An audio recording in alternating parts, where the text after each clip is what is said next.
টি-20 বিশ্বকাপের বাকি আর মাত্র 2 সপ্তাহ।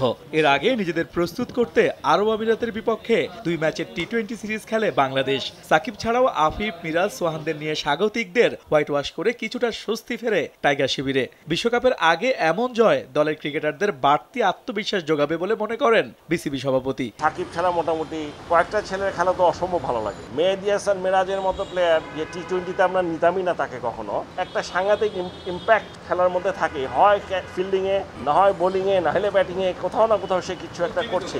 বিশ্বকাপের কন্ডিশন সম্পূর্ণ ভিন্ন। তার উপর অস্ট্রেলিয়ার মাঠে জাতীয় দলের বেশিরভাগ ক্রিকেটারের খেলার অভিজ্ঞতা নেই। আসরকে গুরুত্ব দিচ্ছে বিসিবি বস, যেখানে সেরা একাদশ খেলাতে চায় টিম ম্যানেজমেন্ট। সেই সঙ্গে এই বিশ্বকাপে যারা খেলবে তাদের নিয়ে পরের বিশ্বকাপ পর্যন্ত চিন্তা করছে বিসিবি।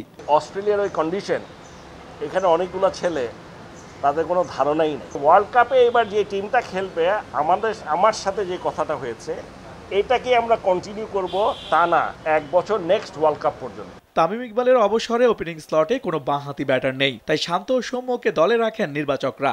যদিও এই দুজনের মধ্যে শান্তর প্রায়োরিটি বেশি বলে মনে করেন পাপন। তামিম যেহেতু এখন ছেড়ে দিয়েছে, কাজে আমাদের কাছে লেফট হ্যান্ড অপশন এই দুটোই আছে, ঠিক আছে, কিন্তু খেলাচ্ছে না কিন্তু এখনো।